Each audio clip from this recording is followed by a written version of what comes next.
नमस्कार, SBT news में आपका स्वागत है और पेश है इस वक्त राजस्थान की बड़ी खबरें। प्रधानमंत्री नरेंद्र मोदी शनिवार को भारतीय वाणिज्य एवं उद्योग महासंघ की 93वीं वार्षिकी बैठक में वीडियो कॉन्फ्रेंसिंग के जरिए जुड़े। मोदी ने अपने भाषण में किसानों पर खास जोर दिया। उन्होंने कहा कि किसानों को जितना सपोर्ट मिलेगा, हम जितना इन्वेस्ट करेंगे, उतना किसान और देश मजबूत होगा।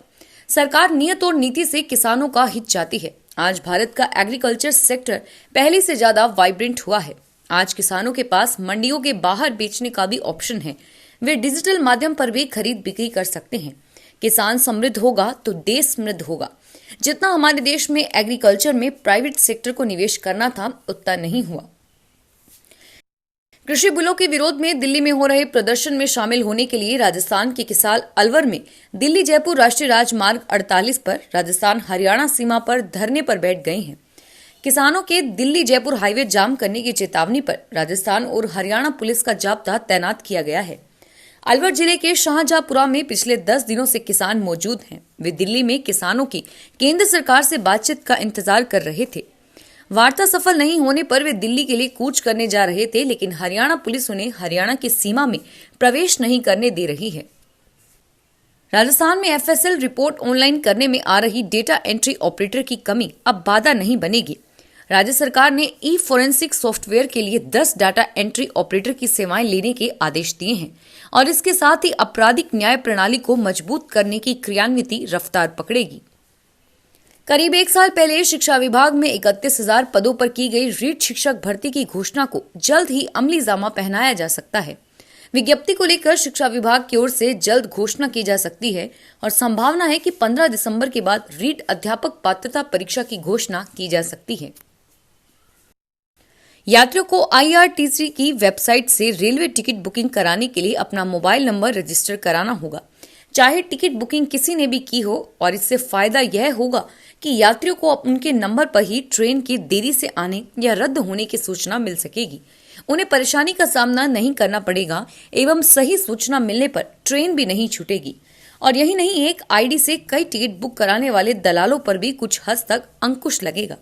रेलवे सूत्रों के अनुसार इससे यात्रियों को सटीक जानकारी मिल सकेगी। बीकानेर से नागौर के बीच प्रतिदीक्षित NH62 के निर्माण की स्वीकृति के बाद अब केंद्रीय सड़क परिवहन एवं राजमार्ग मंत्री नितिन गडकरी 24 दिसंबर को इस काम का भूमि पूजन करेंगे।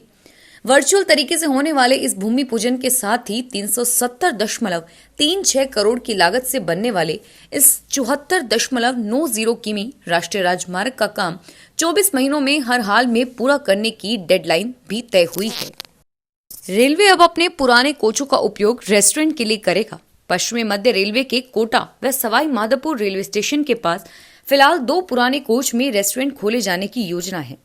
रेलवे ने उनका नाम रेस्टोरेंट ऑन व्हील दिया है। रेलवे ने कोरोना काल में घटी आय को बढ़ाने के लिए यह कदम उठा रहा है। पुराने कोचों में रेस्टोरेंट खोले जाने के लिए रेलवे टेंडर प्रक्रिया शुरू कर रहा है और सबसे ज्यादा बोली लगाने वाले को रेस्टोरेंट खोलने के लिए कोच उपलब्ध करवाए जाएंगे।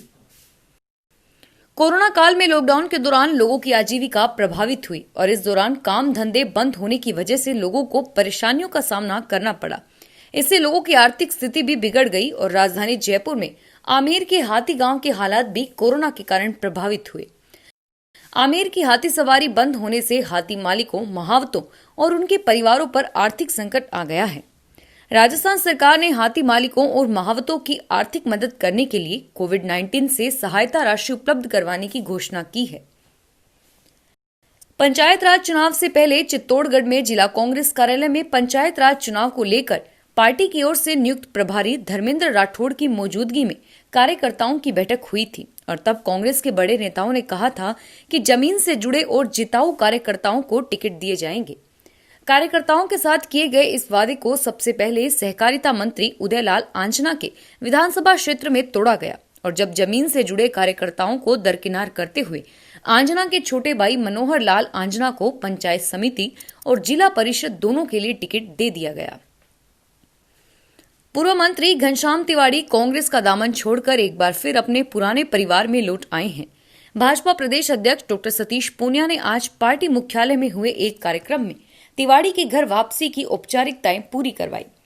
मीडिया को संबोधित करते हुए तिवाड़ी ने कांग्रेस की सदस्यता नहीं लेने का खुलासा किया और साथ ही उन्होंने यह भी कहा कि मैं जन्म से ही भारतीय जनता पार्टी के साथ हूं। मेरी विचारधारा पूर्ण रूप से भाजपा की है और भाजपा ही मेरी रग रग में समाई हुई है। हिमालय क्षेत्र में बर्फबारी व शुक्रवार को प्रदेश के कई इलाकों में हल्की बरसात ने शनिवार को शेखावटी अंचल को कंपा दिया। अंचल के फतेहपुर में आज जहां तापमान 3 डिग्री कम हो गया और वहीं शीतलहर ने जनजीवन को पूरी तरह प्रभावित कर दिया। सुबह अंचल के कई इलाकों में फिर हल्का कोहरा भी छाया रहा, जो धूप खिलने के साथ धीरे धीरे छटना शुरू हुआ, लेकिन कंपाती शीतलहर व धूप के हल्केपन से सर्दी का असर कम नहीं हुआ। आलम ये रहा कि दिन में लोग सर से पांव तक गर्म कपड़ों से लदे नजर आ रहे हैं। नवजात बच्चों की मौत के बाद कोटा के जेके लोन अस्पताल में निरीक्षण का दौर जारी है। शनिवार को राज्य बाल संरक्षण आयोग की अध्यक्ष संगीता बेनीवाल ने जेके लोन अस्पताल का दौरा किया। इस दौरान बेनीवाल ने अव्यवस्थाओं को लेकर नाराजगी जताई। उन्होंने कहा कि टीम के निरीक्षण की सूचना के बाद भी अस्पताल में हालात नहीं सुधरे हैं। ऐसे में इस बात का अंदाजा लगाया जा सकता है कि सामान्य दिनों में क्या स्थिति होगी।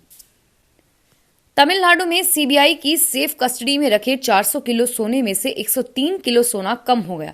इस सोने की कीमत 45 करोड़ रुपए बताई जा रही है। मद्रास हाईकोर्ट ने सीबीसीआईडी को इस मामले की जांच के आदेश दिए और इससे यह मामला नजर में आ गया। कोरोना के बीच उत्तर प्रदेश के डॉक्टरों को लेकर मुख्यमंत्री योगी आदित्यनाथ ने एक बड़ा फैसला लिया है। इसके मुताबिक पीजी करने के बाद डॉक्टरों को कम से कम 10 साल तक सरकारी अस्पतालों में नौकरी करनी होगी। स्वास्थ्य विभाग ने इसकी जानकारी देते हुए बताया कि अगर कोई बीच में नौकरी छोड़ना चाहता है तो उसे 1 करोड़ रुपए की धनराशि जुर्माने के तौर पर यूपी सरकार को भुगतान करनी होगी।